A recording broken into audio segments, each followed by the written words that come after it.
¿Cómo les va? Eh, un placer volver a encontrarnos después de tanto tiempo.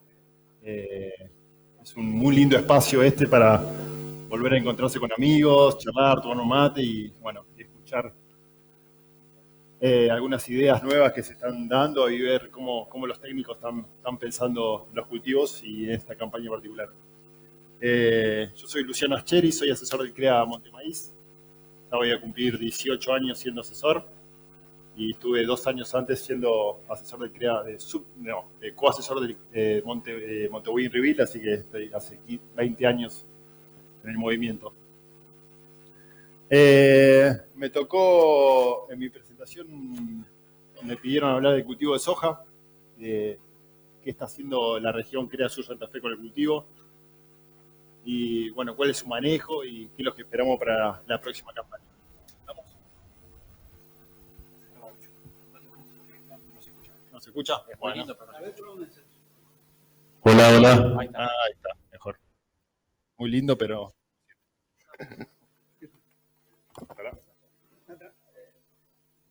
Hola, ahí está. Bien. Vamos con la presentación.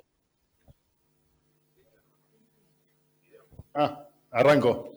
Ahí está. Espectacular. Me llevó la sorpresa, me acaban de decir que el puntero en la pantalla no sirve, así que vamos a tratar de orientarlos a donde estoy hablando con respecto a la presentación. Así que el puntero no me anda. Bueno, voy a hablar, describir el cultivo de soja en la zona de CREA Sur de Santa Fe. Lo primero, por ahí, para los que no conocen la región CREA Sur de Santa Fe,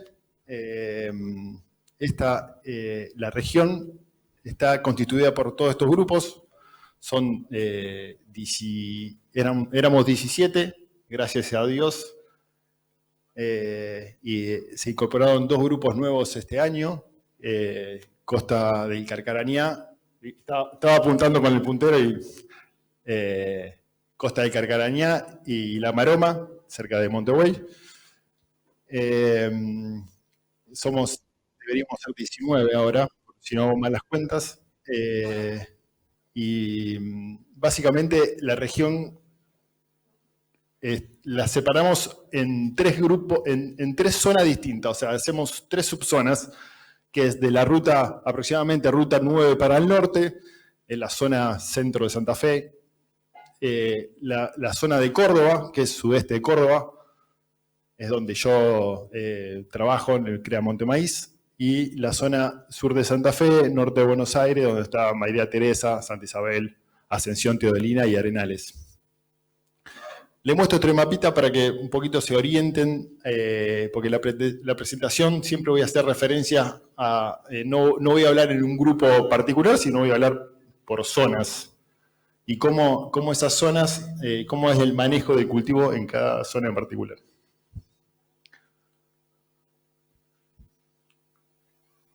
Bien. Toda la zona junta, toda la CREA Sur de Santa Fe, esto está en ese número 50, 100, 150, 200, son miles de hectáreas, ¿sí? Entonces, estamos cerca entre los 200 y los 300.000 hectáreas por año sembradas físicas, ¿sí? ¿No? Sin tener en cuenta el trigo como cultivo. Este último año, el año pasado, se sembraron 73.000 hectáreas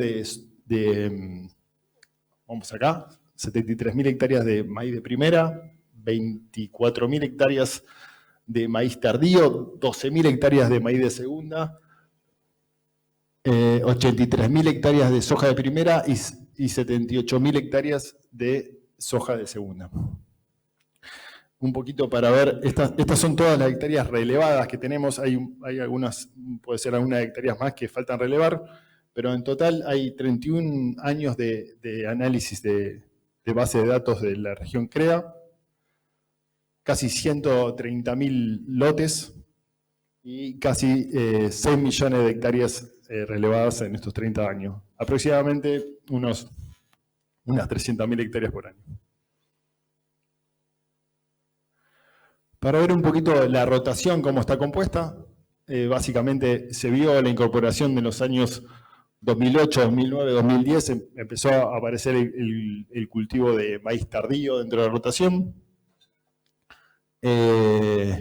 Y bueno, cayó las hectáreas de maíz y ahora en los últimos 5 o 6 años se ve muy claro el aumento hasta un 40% del área del cultivo de verano es maíz. Y el otro 60% es soja, ¿sí? Sin discriminar soja de primera, soja segunda, soja en el cultivo. La proporción de maíz dentro de la rotación del CREA fue aumentando.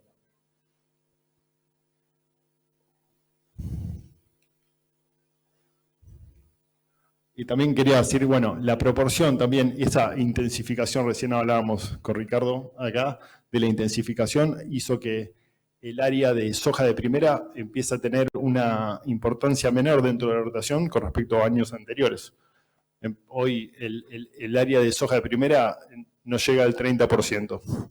Eso cuando lo hablamos en la región en particular, cuando vamos, o sea, en general, cuando vamos a particular, hay CREA particular que tienen muy pocas hectáreas de soja de primera. Estas son las hectáreas totales por CREA. Acá me marcaba los dos grupos nuevos que están incorporándose, y aquellos son los CREA que por ahí más grandes son, tanto Las Petacas, Montemaíz, Montehuey, Ribil, Santa Isabel, La Calandria, Valdicera, María Teresa, Santa María, Teodelina, Labrojo, Amstro, Monte Oca. Como verán, las proporciones de maíz tardío y maíz de segunda. Como verán, por ahí particularmente hay 2 o 3 grupos que son los que más maíz tardío, que son los que están un poquito más al oeste o no están tanto en la zona del núcleo.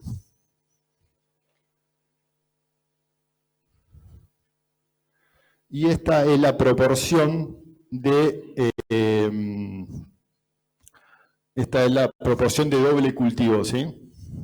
Como verán, 36% del área del área tiene un doble cultivo, principalmente es trigo, el cultivo anterior, como fue aumentando la intensificación de las rotaciones en los últimos años. Y como eso es en general. Cuando vamos particularmente, vemos que los CREAs no tienen la misma intensificación. Hay CREAs como Santa Isabel, Teodolina, Ascensión, San Jorge, Las Rosas. Casi el 50% tienen un nivel del 50% del campo está con trigo con doble. Y esto hay que sumarle algunos cultivos de servicio que se le suman.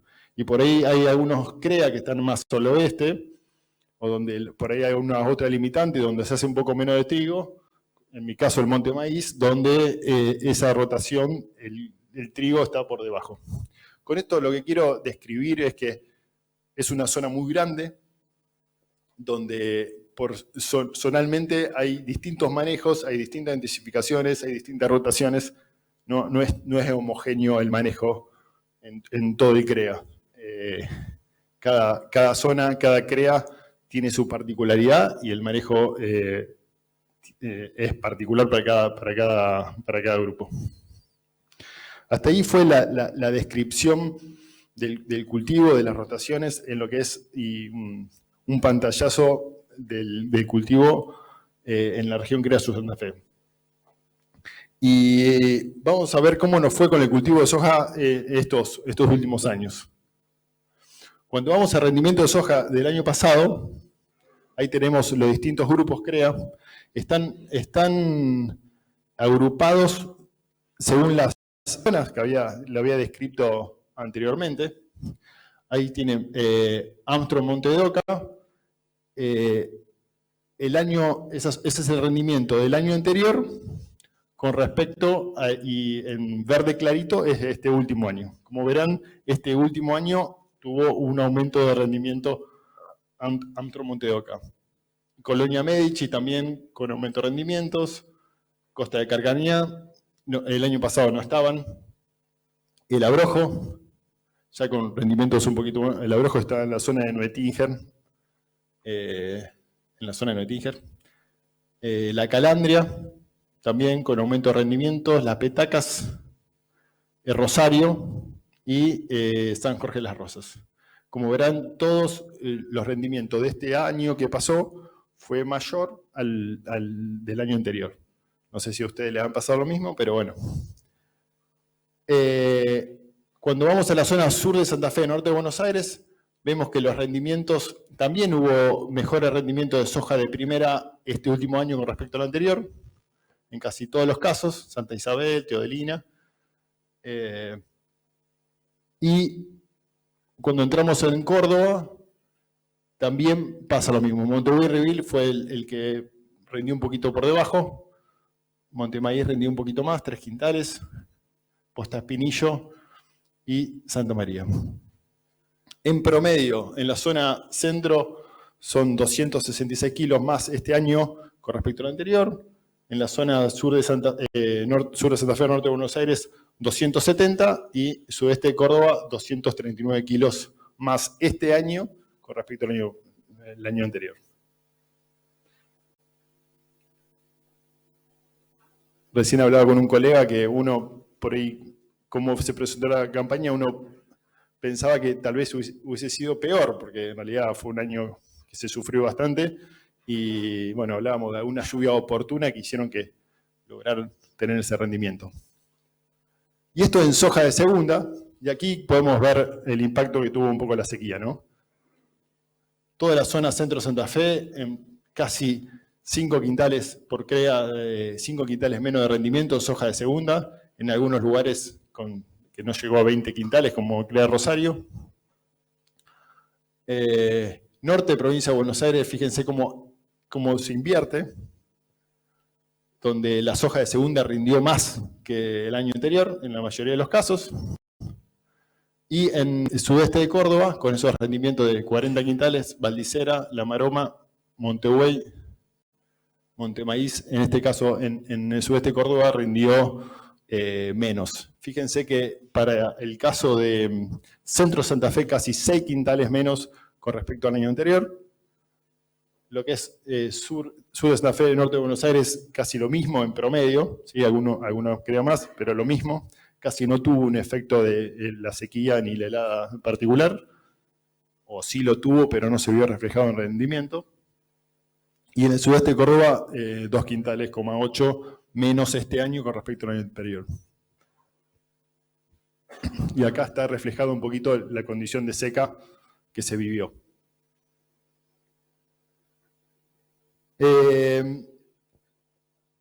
Lo que tratamos de hacer, hicimos un poquito de un análisis de la base de datos, tratando de ver qué impacto qué impacto tuvo la condición climática de en los distintos años, qué impacto tiene y qué podemos esperar para el próximo año. Para eso, ¿cómo se hizo el análisis? Bueno, el objetivo fue tratar de sacar el impacto del aumento de productividad, tratar de ver qué impacto tiene el clima, tratando de despejar la condición climática. Usamos toda la serie histórica del CREA, y bueno, la ventaja de ver el impacto del clima, usar series históricas, lo que te permite ver una continuidad de años, muchos años, y tratar de capturar muchas condiciones climáticas distintas, ¿sí? Recién hoy hablamos con Ricardo de que había pasado, le preguntaba qué había pasado en la campaña 96-97. Me dice, bueno, él se acuerda que fue una sequía, no se acuerda particularmente. Bueno, yo en la base de datos veía que realmente ese año en particular los rendimientos fueron muy magros. Y la idea de tratar de ver qué impacto tuvo climáticamente, qué impacto tiene el clima, pero tratando de sacar la tecnología. Por supuesto, la tecnología de cultivo de soja hace 30 años atrás no es la misma de ahora. El aumento del manejo, mejora el manejo, mejora en la tecnología, mejora en un montón de los procesos del cultivo.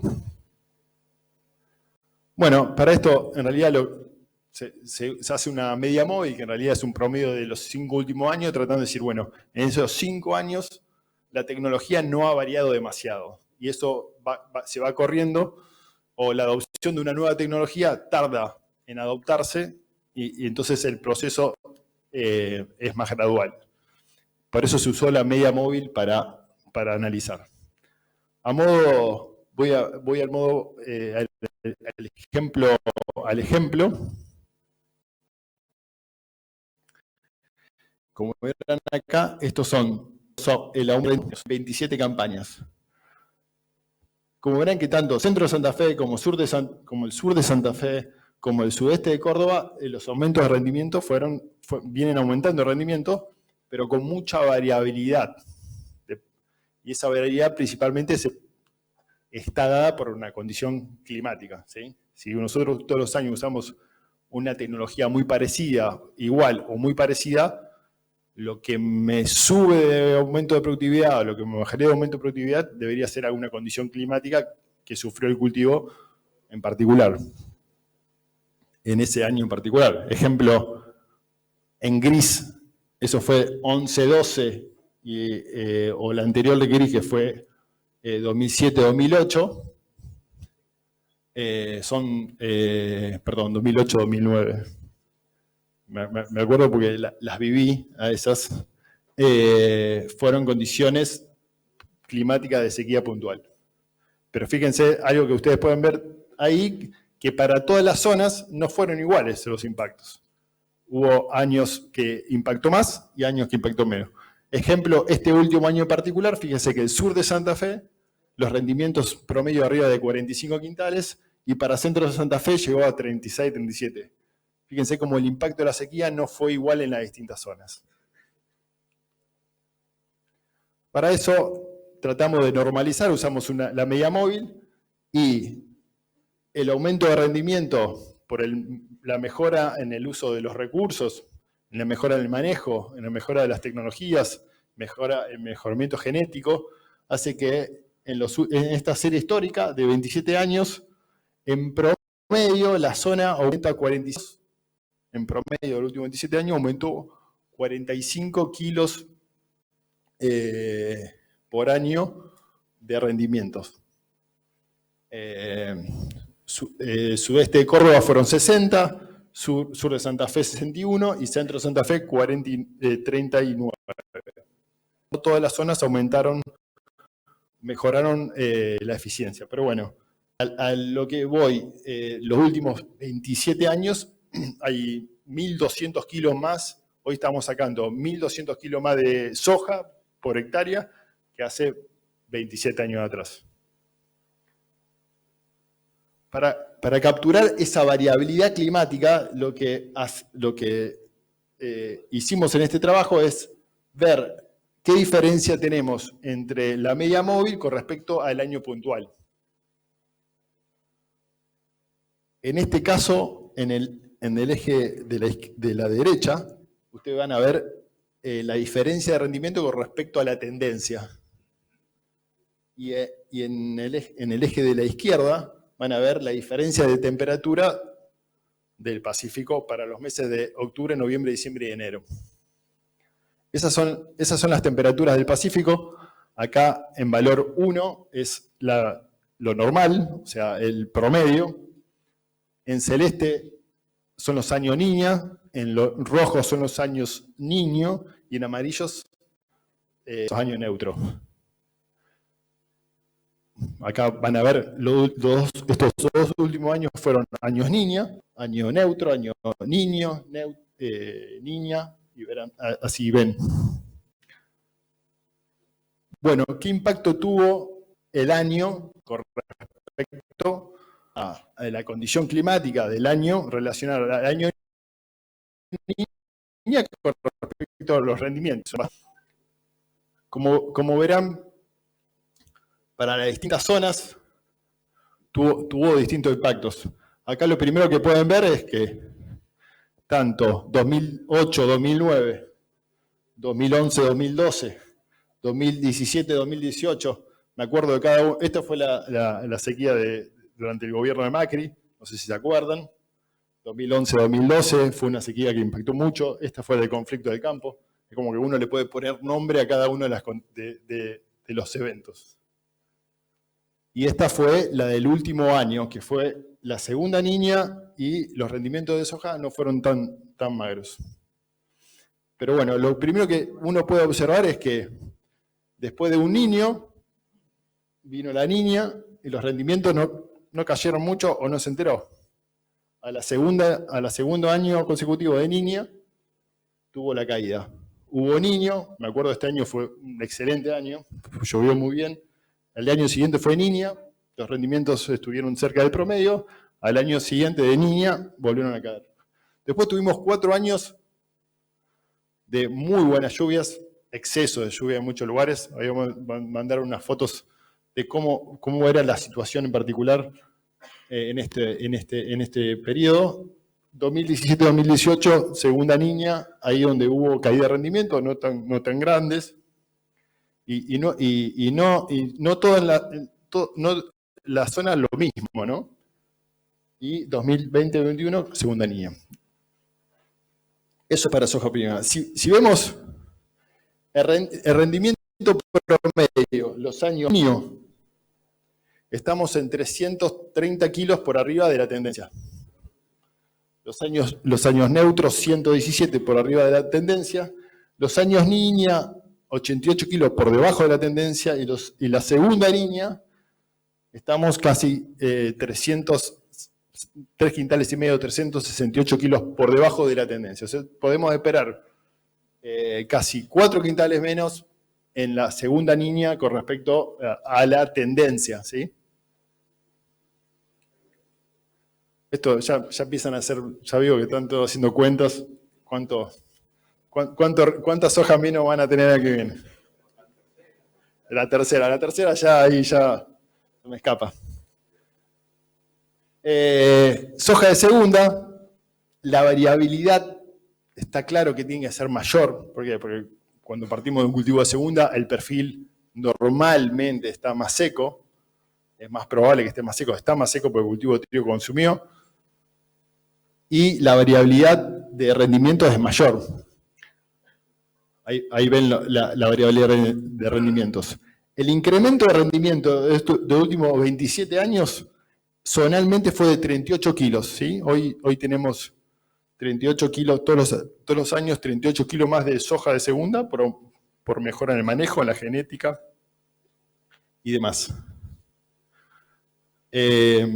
Bueno, y la distinta sudeste de Córdoba aumentó el promedio de rendimiento a 62 kilos por año, sur de Santa Fe 44 y centro de Santa Fe 38. Ese es el incremento de rendimiento en las distintas zonas.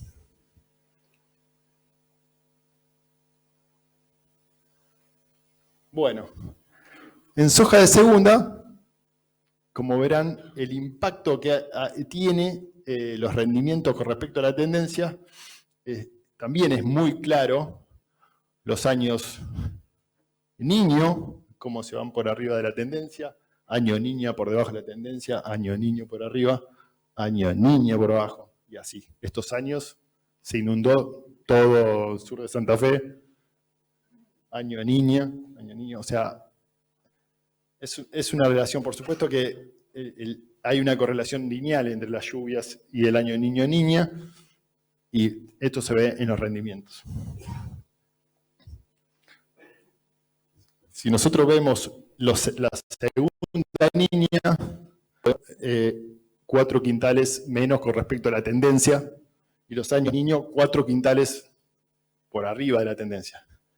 Hay 8 quintales entre el año niño y la segunda, ¿no? Y la variabilidad de rendimiento es mayor.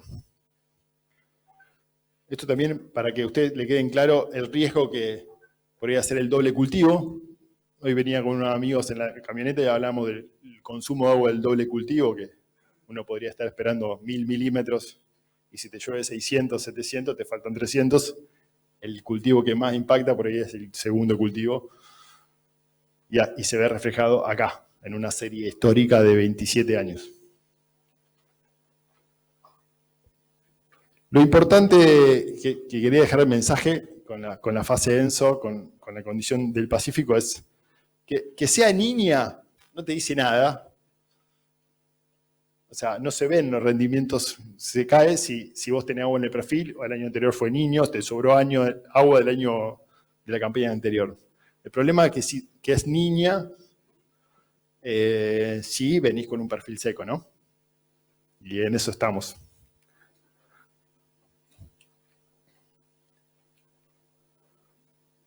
Bueno, ¿en qué fase climática estamos transitando? Y les recuerdo unas fotos. Es difícil encontrar fotos de antes del 2005, porque básicamente no había fotos digitales, ¿sí? Entonces, me acuerdo, tengo algunas fotos de sequía anteriores, pero bueno, no son de buena calidad. En realidad, lo digital ayuda a sacar fotos de cosas que han pasado en el campo, que uno ha sacado fotos. Me acuerdo de este año, el año de la sequía, 2008 en Entre Ríos, y me llamaba la atención las grietas que se generaban en Entre Ríos, la condición de sequía extrema. Esto es la ruta 4, no, el A3 Canals. Entonces, los que andan por la zona de Córdoba lo sabrán. Hasta hace un año así estaba el 2009, en agosto de 2009. Hasta este verano se hacía kitesurf ahí, era todo agua. Ahora bajó de nuevo el nivel, pero bueno.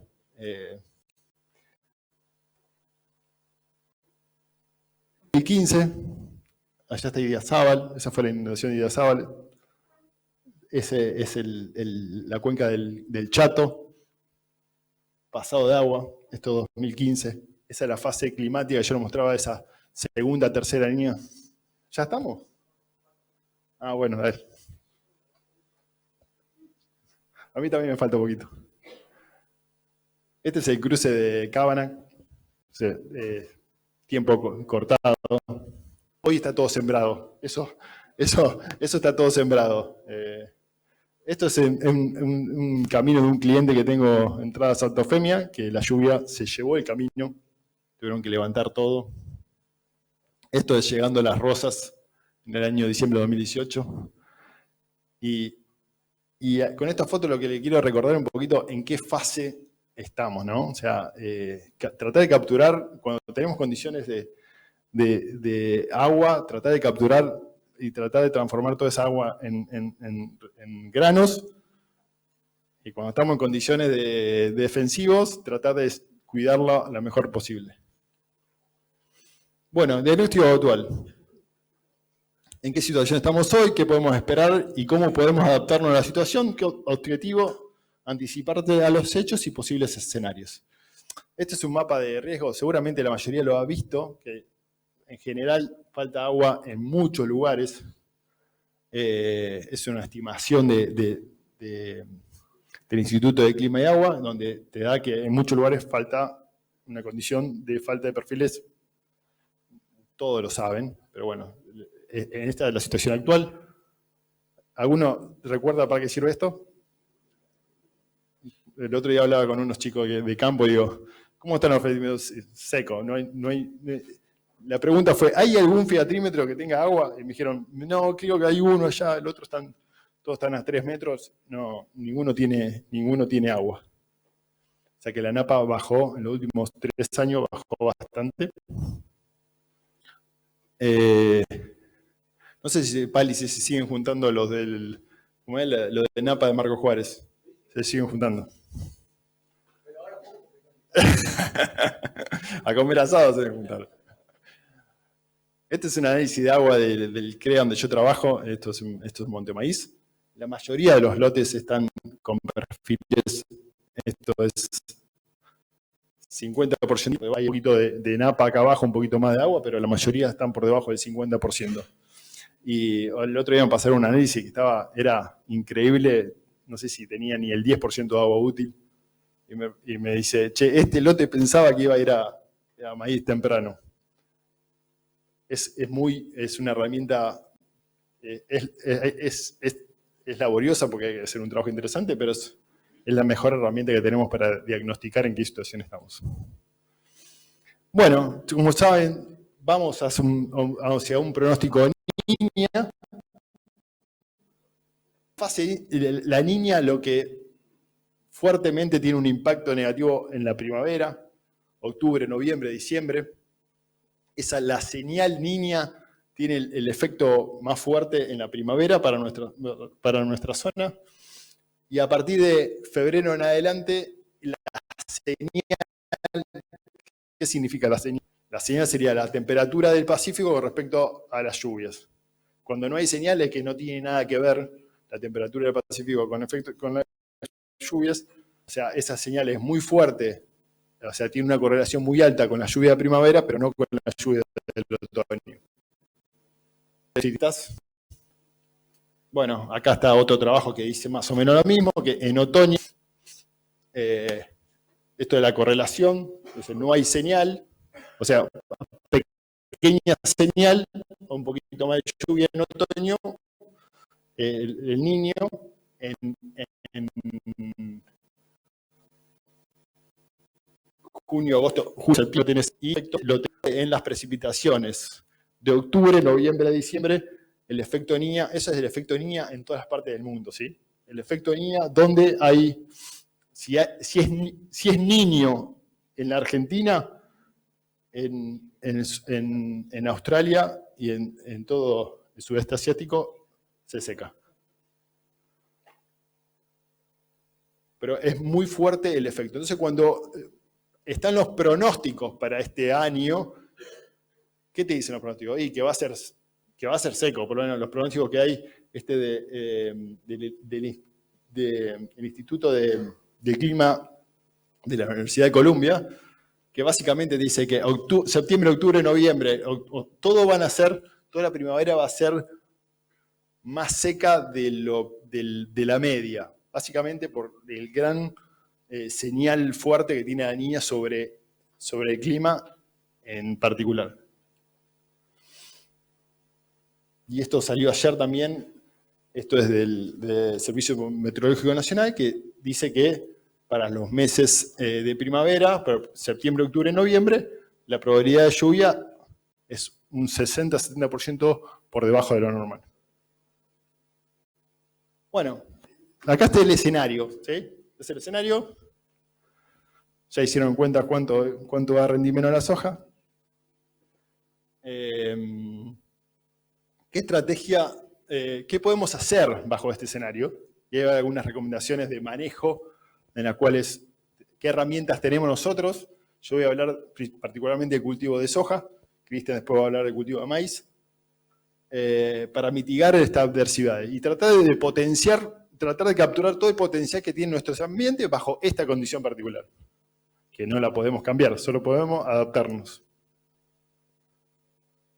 Bueno, una de las cosas que podemos hacer, bueno, es el manejo varietal, ¿sí? Aquí le paso una de las 10 variedades de soja más sembrada en la región Creasuz de Santa Fe en el último año, el año pasado. Fíjense, fuerte la utilización de variedades, o sea, la 46 y 20 fue, esto es en proporción de hectáreas, el 28% del área de soja fue 46 y 20. 46R18 el 18%, 40R16 el 7%, Nidera 4309 el 5%, después siguen más. Las 10 primeras variedades son el 75% de las variedades sembradas.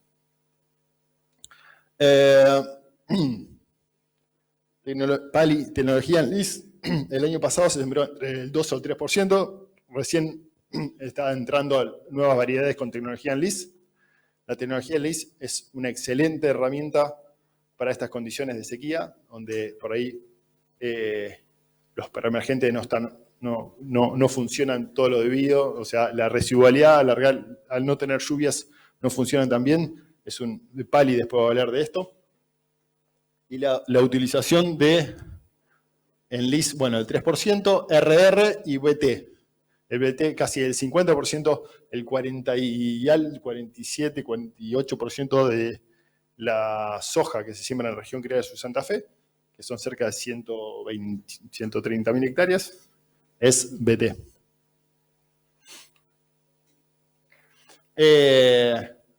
Después, bueno, tanto la tecnología BT es una excelente herramienta para controlar algunas adversidades insectiles, bolillera principalmente. El año pasado hemos tenido muchísimos problemas en variedades que no eran BT, con el tema bolillera, más que nada en el centro de Santa Fe. Se han aplicado 2 o 3 veces aplicaciones de insecticida. Y el daño que genera esa plaga, particularmente en los estados iniciales, en condición de sequía, tiene un efecto muy grande en rendimiento porque puede cortar meristema de crecimiento inicial, la soja queda más petiza. O sea, la tecnología BT es una excelente herramienta que no son donde la soja no crece tanto y cualquier adversidad impacta más el rendimiento. Y por otro lado, la tecnología Enlist es una excelente herramienta de malezas estresadas y demás, que bueno, Pali después va a hablar del tema. Son dos cosas que podemos hacer, adoptar tecnologías para condiciones no tan buenas de crecimiento.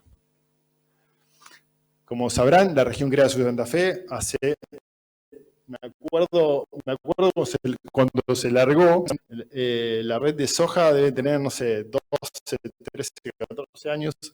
Anteriormente solamente estaba la red de maíz. Me acuerdo cuando se largó la red de soja, hoy ya es una herramienta fundamental. Todos esperamos los resultados de la red de soja. Es una red, la verdad que donde los productores participan y se involucran muchísimo. Mirá, ¿estamos? Participan. Bueno, la verdad que en la comunidad CREA es una herramienta espectacular y nos sirve mucho para tomar decisiones. Bueno, acá están las localidades con las personas que se involucran en generar esta información. Bueno, el año pasado no voy a hablar de esto porque ustedes seguramente lo han visto, solamente lo quiero nombrar como información para tomar decisiones. Bueno, los participantes siempre, los semilleros que participan y aportan para que tengamos mejores conocimientos de cómo manejar las variedades y cuál se adapta mejor en distintas situaciones. Los resultados, no voy a hablar de esto porque después van a hablar de variedades de soja. Igualmente está en todo lado, entran a la página de Sur de Santa Fe y está esta información. Bueno, se ve el tema de cómo las variedades se adaptan.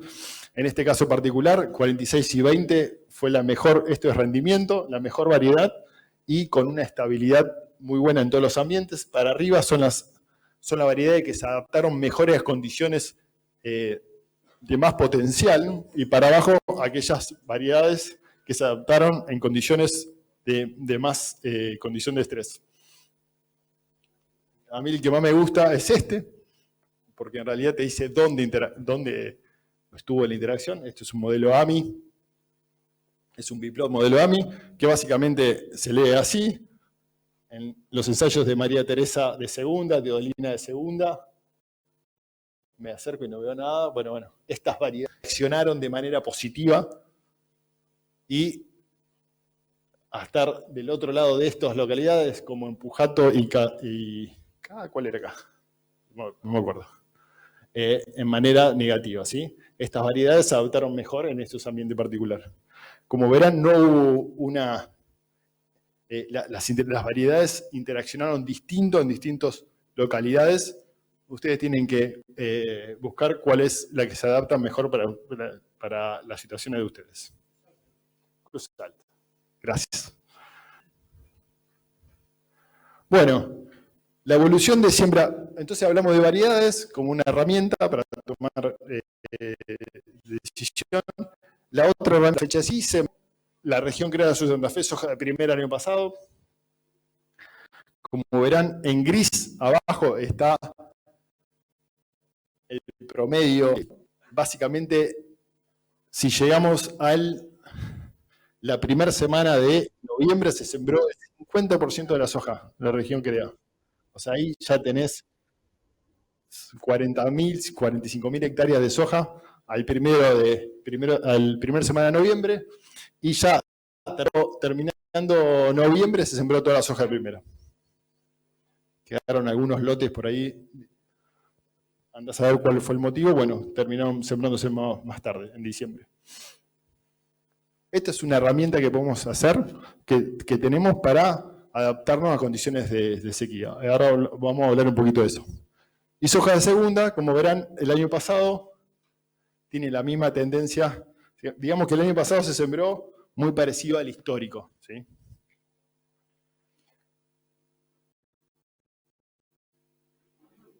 ¿Qué podemos hacer? Ahora empezamos a jugar un poquito de madurez. Es un ensayo que recuerdo mucho porque en realidad Héctor Baigorri estuvo trabajando en la zona. Bueno, y yo trabajé con él en estos trabajos, y recuerdo mucho todos los conocimientos que tenía y nos dejaba. Cómo en condiciones malas, condiciones de potencial de rendimiento de 35 quintales, adelantar fecha de siembra tiene penalidad en el rendimiento, ¿sí? Acá el pico de rendimiento en condiciones muy malas están hacia fines de noviembre. Esto es un año niña, 2004, 2005, 2006. El mismo año, este es un ensayo que hizo el CREA mío, Lucila Bacani, en La Carlota, rendimiento de 30 quintales, donde variedades de muy poco porte, muy cortas, como 3100, que usábamos mucho en esa época, adelantar fecha de siembra tiene una penalidad en rendimiento, y los picos de rendimiento se daban en fechas más tardías. Y en variedades un poco más largas, los máximos rendimientos se daban 30 de octubre, ya casi. Sí. Sí. Exactamente. Después volvieron. El estrés, un estrés térmico y hídrico, causa una enfermedad hormonal, digamos, dentro de la presa, dentro de la planta, y hace que quede grano verde, y después penaliza en rendimiento, en calidad comercial. Una enfermedad fisiológica, digamos. 2010-2011, otro año niña, esto lo hace Alejo Viegas en Alejo Ledesma, lo hizo. También cómo atrasar fecha de siembra, ya con rendimientos mayores, fíjense, de 40 a 50 quintales, hacia finales de noviembre, hace que podamos capturar un poquito le traje todos grupo y fechas, ensayos de grupo y fechas en años niña. ¿Qué pasa en esos años niñas con perfiles secos? Y al año siguiente, que fue un año bastante malo, fíjense cómo el atraso de fecha de siembra, tanto para 3810 como 4670 y 5009, los máximos rendimientos lo tuviste del 15 de noviembre en adelante. Y adelantar a octubre, la penalidad de rendimiento realmente fue muy, muy grande. Esta es otra herramienta que tenemos para adaptarnos y ser un poquito más defensivos para la situación actual en la cual estamos. Esto, me acuerdo, me lo decía Héctor. En realidad, en condiciones de sequía, lo que tratamos de hacer es tratar de sembrar en el crecimiento, tratar de darle las mejores condiciones para la soja, que campana de crecimiento tenga el mayor desarrollo posible, en una condición de tener el mejor recurso. Si yo adelanto fecha de siembra, estoy un poquito más de potencial, pero ya estoy limitando el crecimiento. ¿Eso es bueno o malo? Dependiendo en la situación particular que estoy. En una situación de falta de agua, atrasar, mejoro el crecimiento, y eso se puede reflejar en mayores rendimientos. Y esto es una recopilación de grupo y fecha, que esto hace muchos años que lo hice. en realidad en condiciones, en azul, las condiciones sin limitante, condiciones de altísimo potencial, atrasar fecha de siembra, castigan rendimiento. Cuando tenés una marcada, el año no es tan bueno, por ahí los mejores rendimientos entre 20 de octubre y 10 de noviembre están lo mejor, y cuando la condición es marcadamente mala, digamos, no son buenos, pasar de fecha de siembra el rendimiento. ¿Sí? Otro tema que quería comentar, y ya voy terminando, me pasé 5 minutos, es el tema de densidad. En este caso particular, no deberíamos quedarnos cortos con densidad, ¿sí? Los lotes, por ahí, hoy estamos prestando bastante más atención en la densidad de cultivo de soja, densidad de maíz. Cristian va a hablar de maíz, yo voy a hablar de soja particular, que básicamente la teoría en la cual en condiciones de estrés deberíamos aumentar un poquito la densidad es que los primeros 2 cuadros es que la tasa de crecimiento de la planta en periodo crítico, con muy poca tasa de crecimiento en periodo crítico, la soja ya me hace grano. ¿Sí? Si yo voy esto es tasa de crecimiento y estos son número de granos. Si yo voy al maíz, si yo tengo una tasa de crecimiento muy pequeña, no tengo granos. Entonces, en ese caso, la estrategia de bajar densidad para darle mayor tasa de crecimiento, entonces tasa de crecimiento por planta. En soja, no. ¿Sí? Con muy poca tasa de crecimiento ya empiezo a tener grano. Entonces, tratar por eso las recomendaciones en ambientaciones, en siembras variables, en ambientes malos, la recomendación es aumentar densidad, que es contraria a la del maíz. ¿Sí? Y básicamente esta es la teoría por la cual se recomienda, es distinto el manejo de un cultivo con respecto al otro. Bueno, ahí voy terminando. Mitigar adversidades y potenciar condiciones favorables. Resumiendo, para el manejo del cultivo de soja, atrasar de fecha de siembra es una herramienta que tenemos para esquivar, para poner periodos críticos en mejores condiciones. Más tarde, en febrero, donde la probabilidad de la niña y de alguna lluvia oportuna nos puede dar mejores condiciones para el cultivo. Adecuada densidad de siembra, aquellos lotes que quedan, viste, hay muchos lotes que por ahí quedan con la densidad, las plantas justas. ¿Sí? Hoy tratar de que no me quede corto, porque por desarrollo no me va a compensar si el año es lo que dice que va a ser. Mantener niveles de fertilización, fósforo y azufre, darle la mayor cantidad de recursos posible para que la planta crezca. ¿Sí? Y todos aquellos eventos y tecnologías que podamos tener en las variedades para protegerlas, tanto con malezas como con insectos. Dentro del proto va a salir Conquesta, pero bueno, hoy no tenemos. O podemos elegir BT o Enlist. Son herramientas que tenemos para proteger a la soja, para darle las mejores condiciones para que crezca. Bueno, acá vamos terminando. Muchísimas gracias.